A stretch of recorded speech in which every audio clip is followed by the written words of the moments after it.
우리 교독하도록 하겠습니다. 예수께서 베다니에서 나병 환자였던 시몬의 집에 머무실 때에 음식을 잡수시고 계시는데 한 여자가 매우 값진 순수한 나드 향유 한 옥합을 가지고 와서 그 옥합을 깨뜨리고 향유를 예수의 머리에 부었다. 그런데 몇몇 사람이 화를 내면서 자기들끼리 말하였다. 어찌하여 향유를 이렇게 허비하는가?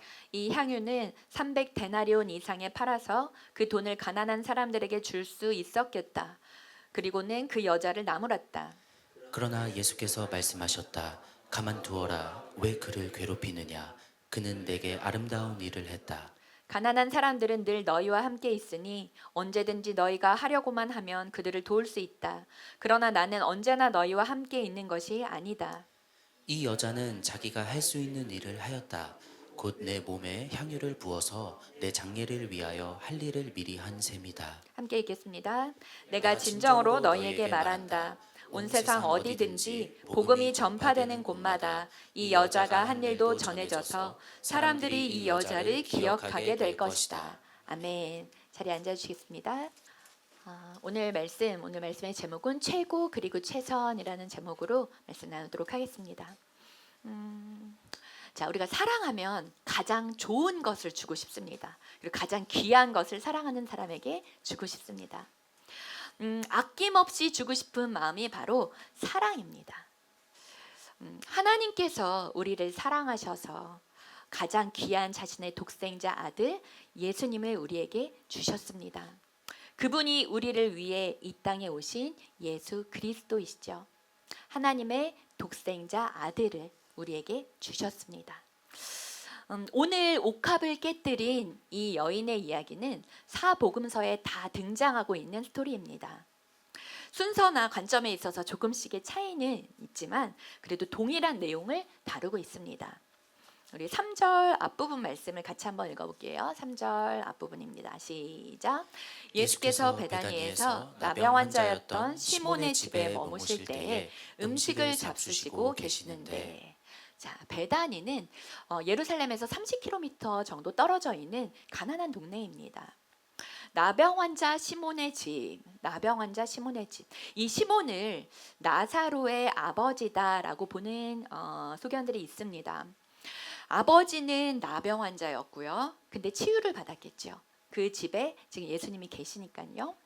그리고 나사로는 큰아들입니다. 큰아들 나사로는 죽었다가 살아난 인물이죠. 마르다, 여기에서 큰아들 그리고 딸 마르다는 어쩌면 ADHD일 가능성이 큽니다. 굉장히 분주한 자매로 우리가 알고 있습니다. 그리고 오늘 말씀 속에 등장하는 마리아는 이전에 창녀였다고도 나와 있습니다. 그러니까 이 집안을 생각한다면 범상치 않은 집안입니다. 평범한 노멀한 집안은 아닌 거죠. 그런데 오늘 예수님께서 이 나사로의 집에 머물고 계십니다. 또한 예수님께서 이 나사로의 집에 자주 가신 것이 종종 등장이 됩니다. 이 집이 친구처럼 좀 편안하고 가까운 집이었던 것처럼 보입니다. 왜냐하면 집을 오픈해서 이렇게 오가는 사이다 그러면 편한 사이 아니고선 어떻게 집을 그렇게 쉽게 오픈해서 오갈 수가 있겠습니까? 그만큼 가깝고 친밀한 관계였다는 것입니다. 저는 우리 라이트들 예전부터 얘기했지만 서로 집들을 오가는 사이들, 그렇게 집을 오픈하는 사이들이 되기를 바랍니다. 그래서 라이트 모임 때 또 집에서 같이 밥도 해 먹고 함께 또 시간도 보내고 이러한 관계, 가족처럼 지낼 수 있기를 바랍니다. 아멘. 네.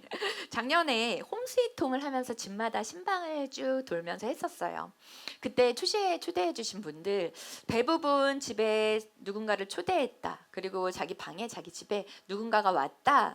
이런 일은 처음이에요. 목사님이 처음으로 우리 집에 오신 거예요. 라고 얘기한 분들이 사실 대부분이었어요. 우리가 그만큼 외로움을 가지고 살아가고 있지 않나라는 생각이 듭니다.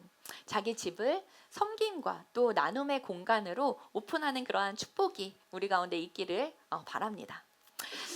식사하고 계실 때 한 여인이 예수님께 다가옵니다.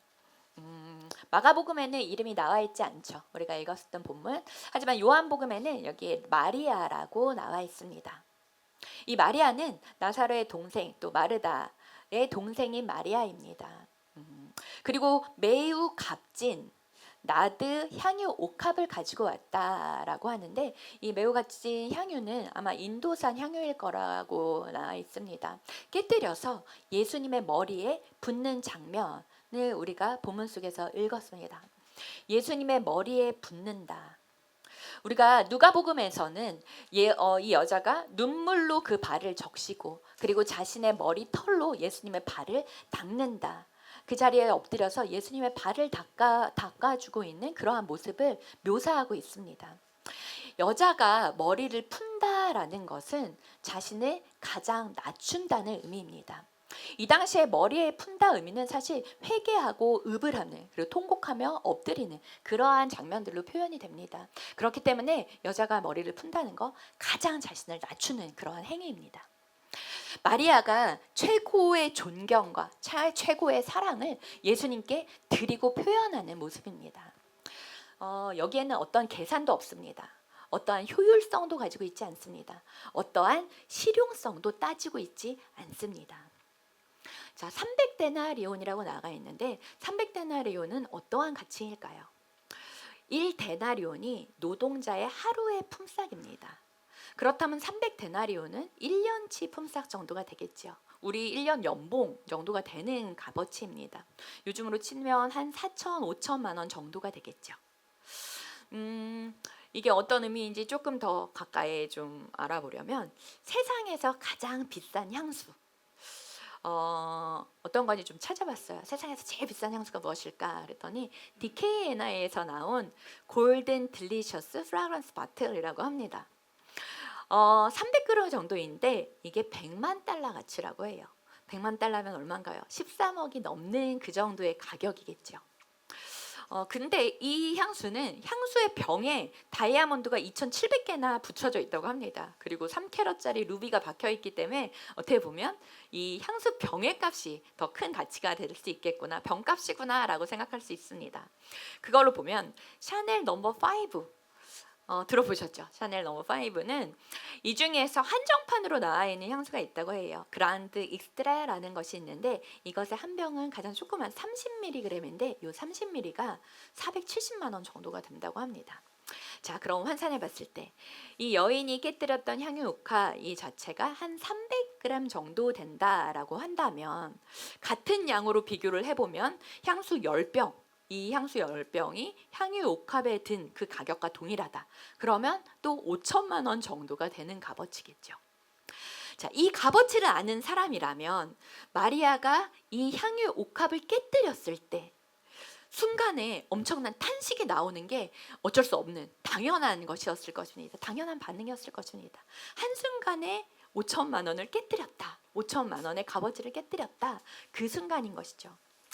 자, 요한복음 12장 4절에서 6절 말씀 동일한 본문인데요. 요한복음 12장 4절에서 6절 말씀 한번 읽어보겠습니다. 시작. 예수의 제자 가운데 하나이며 장차 예수를 넘겨줄 가룟 유다가 말하였다. 이 향유를 300데나리온에 팔아서 가난한 사람들에게 주지 않고 왜 이렇게 낭비하는가? 그가 이렇게 가난한 사람을 생각해서가 아니다. 그는 도둑이어서 돈자루를 맡아 가지고 있으면서 거기에 든 것을 훔쳐내곤 하였기 때문이다. 자, 역시 계산이 빠른, 그리고 제자들 중에서 재정, 회계를 담당했었던 가룟 유다가 화를 내면서까지 말하고 있습니다. 아니, 어떻게 이렇게 값진 것을 낭비를 하느냐? 이거를 팔아서 가난한 사람들에게 나눠줬어도 좋겠을 텐데 어떻게 그것을 그렇게 하느냐라고 유다가 막 화를 냅니다. 그가 화를 낸 이유는 회개였고 이 값어치를 알기 때문일 수도 있지만 사실 그 속마음은 그렇지가 않습니다.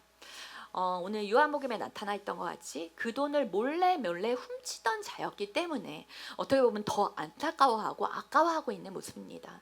그것이 결국에는 내 수중에 들어올 수 있는 돈일 텐데 라기 때문에 더 화를 내고 있는 모습입니다. 우리가 화를 낼 때는요, 무언가가 연결이 될 때 화를 냅니다. 나랑 아무 상관이 없으면 화조차 안 납니다. 그런가 보지 라고 넘겨갈 수 있는데 화가 난다는 이유는 나와 뭔가의 연결점이 있기 때문에 화가 나는 것입니다. 뭔가 공통점이 있다거나 아니면 나에게 미쳐지는 영향이 있다거나 그럴 때 화가 나는 것이죠. 다른 사람들도 다른 제자들도 이 모습을 보면서 마리아가 예수님께 옥합을 깨뜨리는 그 장면을 보면서 아까워합니다. 사람들이 마리아의 이 행위를 볼 때 마리아의 마음은 보지 못하고 이 겉으로 드러나 있는 행위만을 봅니다. 그녀가 얼마나 예수님을 사랑하고 있는지, 그녀의 마음을 담아서 했던 행위인지는 보지 못합니다. 사랑하는 예수님을 위해서 자신이 할 수 있는 가장 최고의 사랑을 표현한 것입니다. 하지만 주변의 사람들은 그 마음까지 헤아릴 수 있는 여유는 없습니다. 사실 사랑은, 우리가 사랑한다, 사랑은 낭비입니다. 사랑은 무모함입니다. 우리가 사랑해서 결혼하지요. 한 사람을 선택합니다. 한 사람을 선택한다는 것은 다른 모든 사람들은 버린다는 것입니다. 이렇게 무모함을 가지고 출발하는 것이 사랑입니다. 또한 결혼이겠죠. 우리가 계산한다는 것은 사랑일 수가 없습니다.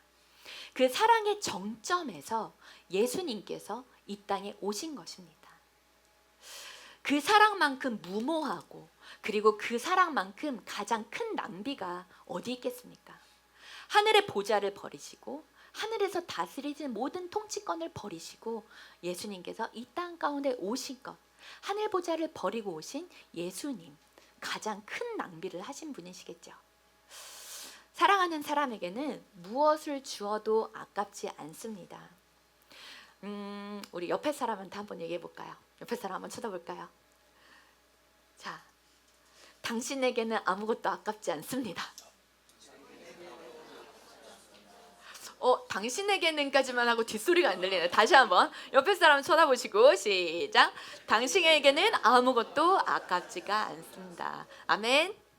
사랑하는 사이 맞으시죠? 네. 사랑하는 관계에서는 무엇을 해도 사실 아깝지 않습니다.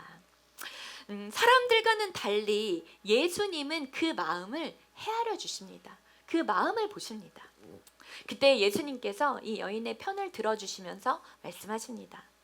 6절 말씀 같이 읽어볼게요. 6절 시작. 그러나 예수께서 말씀하셨다. 가만 두어라. 왜 그를 괴롭히느냐.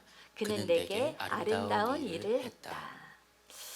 그는 내게 아름다운 일을 했다. 예수님은 마리아가 한 일을 왜 아름다운 일이라고 그렇게 말씀해 주셨을까요? 마리아는 예수님께서 말씀하신 죽음과 부활을 이해했던 유일한 제자입니다. 예수님이 말씀하셨습니다. 그 이전에도 제자들에게 또 베드로에게도 말씀하셨습니다. 예수님께서 자신은 배척을 받아서 죽임을 당할 것이다. 그리고 사흘 후에 부활한다 라고 말씀을 하셨을 때 베드로는 예수님을 붙들고 항변했다고 나옵니다. 그런 일이 절대로 일어나지 못합니다. 그런 일은 일어나서도 안 됩니다 라고 예수님을 붙잡고 대듭니다. 그때 예수님은 베드로에게 말씀하셨습니다. 사탄아 물러가라. 너는 나를 넘어뜨리는 자로구나. 너는 하나님의 일을 생각하지 않고 사람들의 일만을 생각하는구나 라고 예수님께서 베드로에게 말씀하십니다. 베드로는 이해하지 못합니다. 예수님께서 그렇게 말씀하신 것도 그 말씀의 이유도 동기도 베드로는 알 수 없습니다. 3년 동안이나 예수님과 동고동락했었죠. 함께 살았던 제자들 중에서도 수제자였던 베드로조차도 여전히 예수님의 십자가의 죽음과 부활을 이해하지 못합니다. 그러나 유일하게 한 사람만 그 의미를 알고 있는 사람이 있습니다. 바로 오늘 향유 옥합을 깨뜨렸던 그 여인 마리아입니다. 예수님만 바라보면요, 이 마리아의 눈에는 오직 예수님만 보입니다. 예수님만 바라봅니다. 예수님만 바라보면 이해의 폭이 넓어집니다. 경험하지 못했었던 믿음의 세계들이 열립니다. 우리가 이전에 알지 못했던 것들을 보게 됩니다. 예수님을 바라보면 새로운 영적인 센스, 영적인 감각들이 생깁니다. 느껴지고 깨달아지는 은혜가 있습니다. 이것이 바로 성령님께서 주시는 지혜입니다. 마리아는 예수님만 바라보았기에 예수님께서 하시는 말씀을 이해합니다. 이게 이성적으로 이해되는 것이 아니라 마음에서 예수님께서 무슨 말씀을 하시고 계시는지 깨달아지는 그러한 이해입니다. 8절 말씀을 같이 한번 읽어볼게요. 8절 말씀 시작.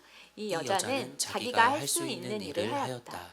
곧 내 몸에 향유를 부어서 내 장례를 위하여 할 일을 미리 한 셈이다. 마리아는 자신의 모든 힘을 다해서 자신이 할 수 있는 모든 것을 다해서 예수님을 섬겨드립니다. 예수님을 섬기고 있습니다. 가장 귀한 것을 드려서 예수님의 장례를 예비합니다. 마리아는 항상 가장 귀한 자리에 있습니다. 이전에 마리아는 예수님의 발치에서 예수님의 말씀을 경청합니다. 예수님만 바라보고 예수님의 말씀에 귀를 기울이면 영적인 세계에 대한 통찰력이 생깁니다. 하나님 나라의 비밀을 깨닫게 됩니다. 예전에 저희 모교회였던 을지로 교회에서 학예 봉사대로 지리산 어디 산골 마을 그곳으로 여름에 간 적이 있었습니다. 그때는 이제 이름이 학예 봉사대 이런 거였어요. 그곳에서는 새벽 예배가 아침에 4시에 드려지더라고요. 4시 정말 깜깜할 때 예배가 드려졌습니다.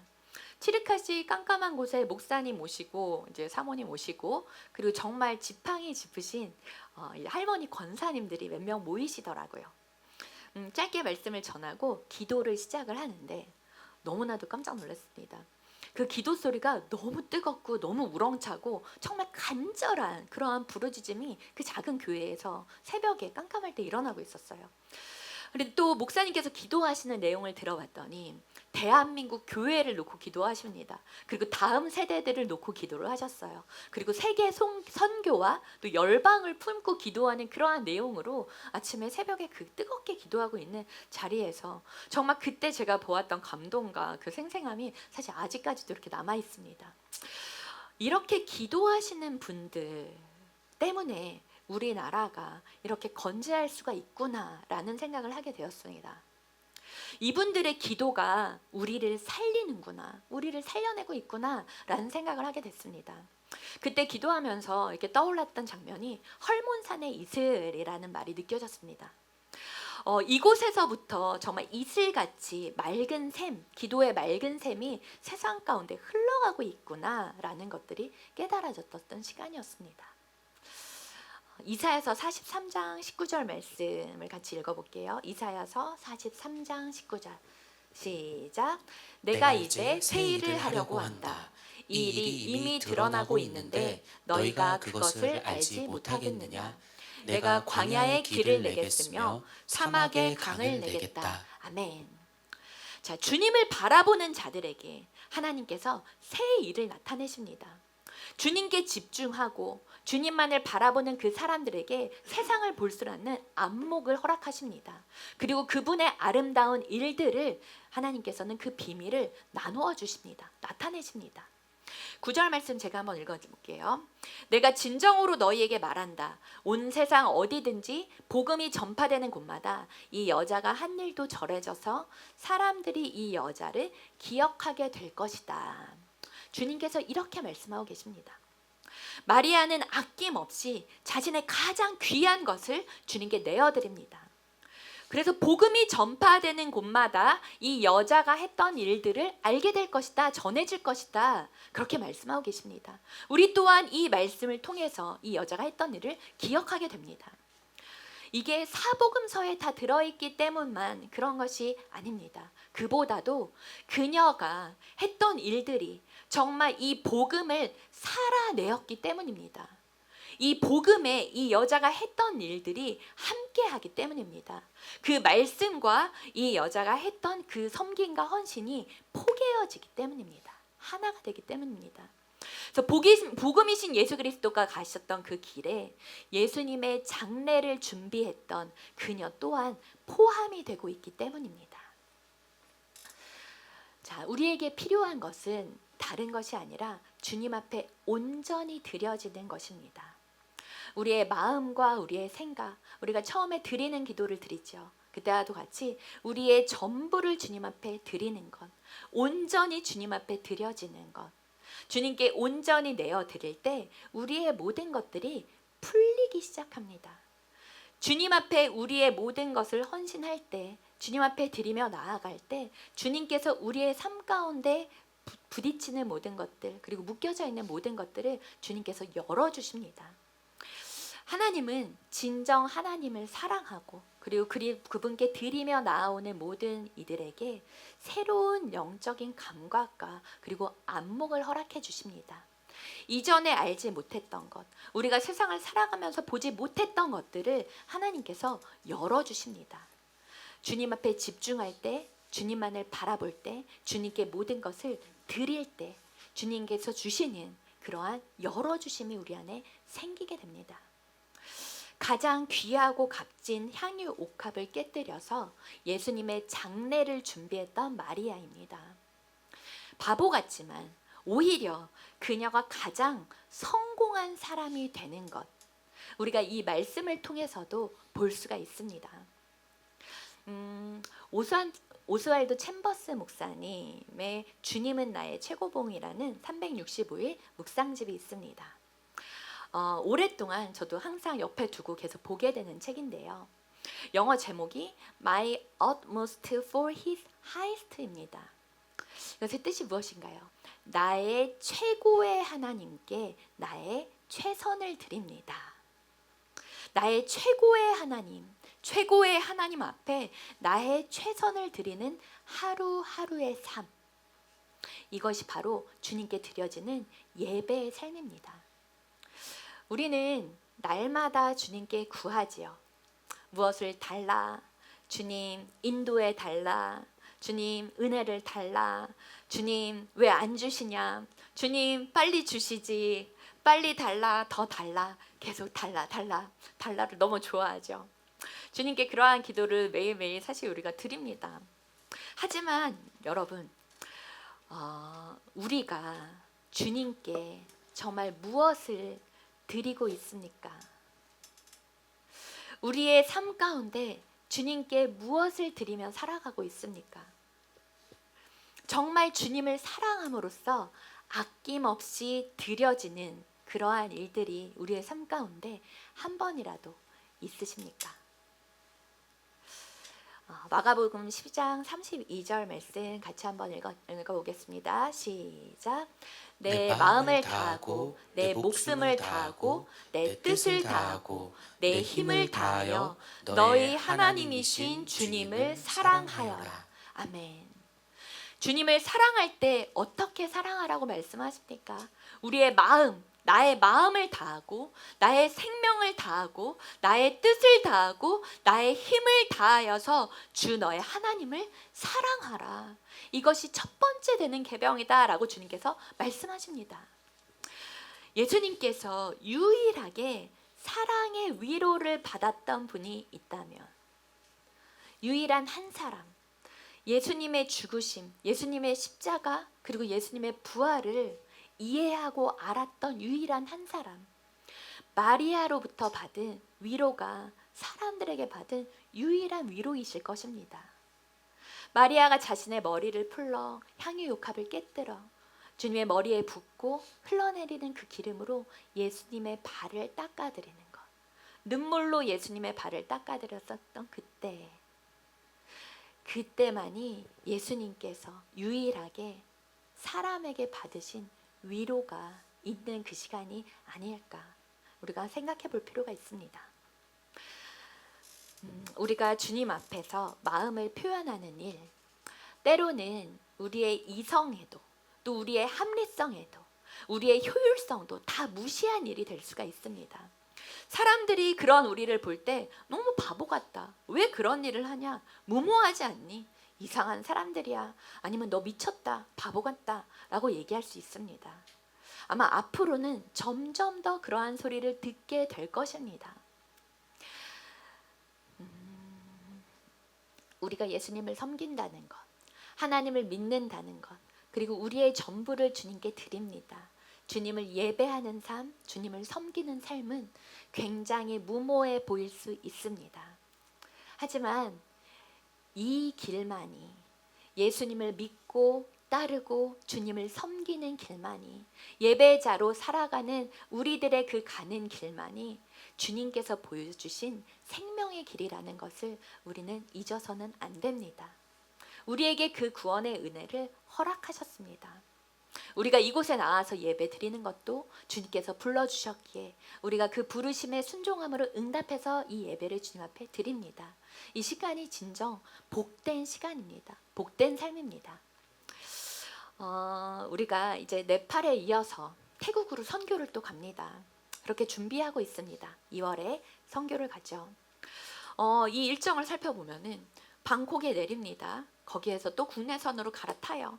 그래서 1시간 정도 들어간 다음에 그 안에서도 또 들어가는 시갈 마을로 복음을 전하러 갑니다.